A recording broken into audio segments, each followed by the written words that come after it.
I still remember the exact moment my world went dark. 1 second, I was standing in our living room, begging him to calm down. The next, his hands were around my throat, squeezing with a rage I had never seen before.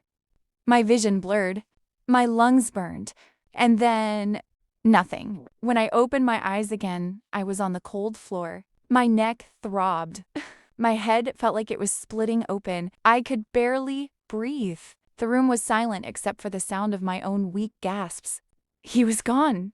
He had walked out and left me there like I was nothing. My name is Elena, and for 2 years I thought I had found the love of my life. Mark was charming, successful, and protective, or so I believed. He made me feel safe at first. He'd hold me after a long day and whisper that he would never let anyone hurt me. I believed every word. I moved in with him after just 6 months. I gave up my apartment, distanced myself from some friends, and slowly let him become my entire world. But love like that, it has cracks. Small ones at first. A jealous comment here. A controlling rule there. Why are you wearing that? Who are you texting? You don't need to go out tonight. I told myself it was because he cared. I made excuses.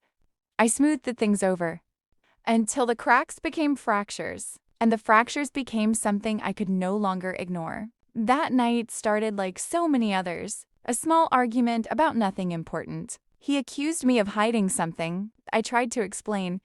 My voice shook. His face changed.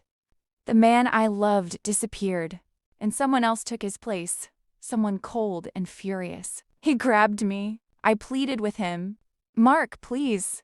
You're hurting me. But he didn't stop. His grip tightened. The pressure built until my ears rang and the lights in the room faded away. I blacked out. When I woke up, the fear hit me harder than the pain. I was alone, terrified, and something deep inside me whispered that this wasn't the end. It was only the beginning of a nightmare I never saw coming. But what I didn't know that night was that everything had been captured. Every second, every cruel word, every moment he thought no one would ever see. I lay there on the floor for what felt like hours, too scared to move. My neck was bruised. My voice was hoarse. When I finally managed to stand, I stumbled to the mirror and barely recognized the woman staring back at me. Red marks circled my throat like a cruel necklace. My eyes were swollen from crying. Mark came back later that evening acting like nothing had happened. He brought flowers. He apologized with tears in his eyes. I lost control, baby. I'm so sorry. It will never happen again. I love you more than anything. He held me gently, and for a moment, I wanted to believe him. I was so broken, so desperate for the man I fell in love with to return, that I let him pull me back in. But the fear never left. Every raised voice made me flinch. Every late night at work filled me with dread. I started walking on eggshells in my own home. I smiled when I felt like screaming. I told my family everything was fine. I hid the bruises with makeup and long sleeves. I was ashamed. I thought if I just loved him harder, if I was better, the rage would stop. Deep down, I knew I was trapped in a cycle that was slowly destroying me. Friends noticed I was quieter, more withdrawn. My sister asked if everything was okay, and I lied through my teeth. We're just going through a rough patch. The truth was too heavy to say out loud. Admitting it would mean facing how much of myself I had already lost. Then one afternoon, while Mark was at work, I was cleaning the apartment and found something that stopped me cold. Tucked behind a bookshelf in the living room was a small 4K security camera. It was pointed directly at the spot where our worst fights always happened. My heart pounded. I checked the bedroom next, another one hidden in the corner of the shelf, and one more in the hallway. He had been recording me for months. At first I felt violated. Then the pieces started clicking together. The way he always seemed to know exactly what I had said or done when he wasn't in the room. The way he brought up conversations I thought were private.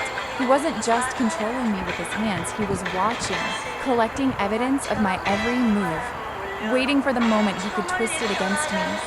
That night, I confronted him carefully, my voice trembling. Why are there cameras hidden in our home? He laughed at first, then his face hardened. It's for security.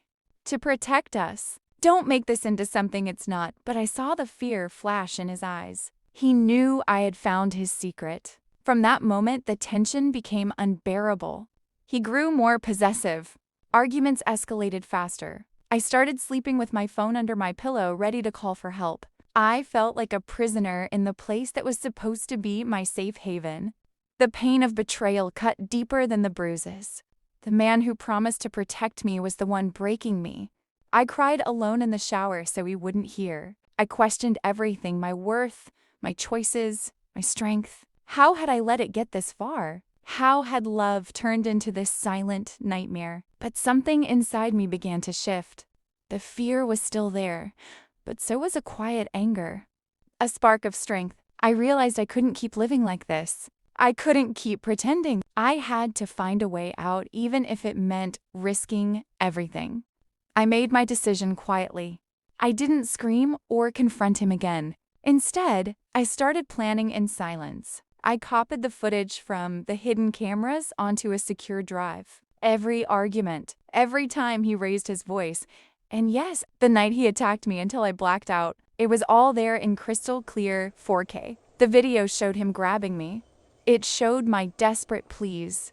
It showed the moment his hands tightened around my throat and my body went limp. It showed him standing over me afterward, breathing hard, before walking out like it was just another Tuesday. I took the evidence to the police the next day. My hands shook as I handed over the drive. I told them everything, the hidden cameras, the control, the fear I had been living with. At first, they listened with doubt in their eyes, but when they watched the footage, their expressions changed. Mark was arrested that same evening. The look on his face when the officers showed up at our door, that moment of pure shock is something I will never forget.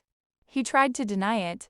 He tried to twist the story, saying it was just a misunderstanding or that I had provoked him. But the camera didn't lie. The 4K footage exposed every ugly truth he thought he could hide. The case moved quickly. The videos were undeniable. Friends and family who had no idea what was happening behind closed doors finally saw the reality.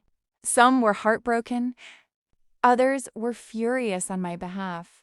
Mark lost his job, lost his reputation. He lost the power he once held over me. In the end, he faced serious charges and the consequences of his actions. As for me, waking up that day on the floor felt like the lowest moment of my life. But finding those cameras and choosing to expose the truth became my turning point. It gave me back my voice. It gave me back my power. Today, I stand taller. The bruises have faded, but the lesson never will.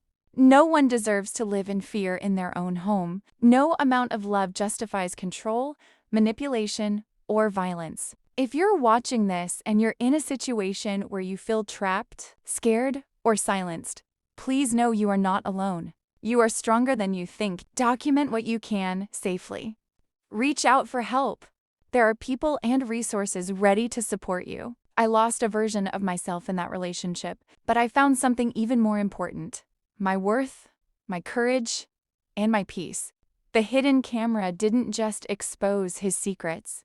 It helped me reclaim my life. Thank you for listening to my story. If it helped even one person feel less alone,